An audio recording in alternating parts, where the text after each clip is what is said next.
कर्पूरगौरं करुणावतारं संसारसारं भुजगेन्द्रहारं सदा वसन्तं हृदयारविन्दे भवं भवानी सहितं नमामि।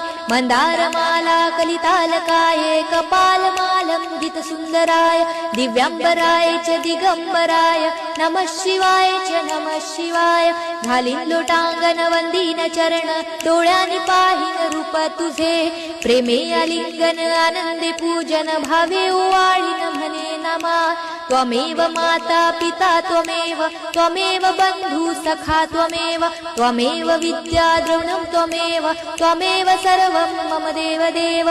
कायेन वाचा मनसेन्द्रियर्वा बुद्ध्यात्मना वा प्रकृति स्वभावात् करोमि यज्ञं सकलं परस्मै नारायणायति समर्पयामि।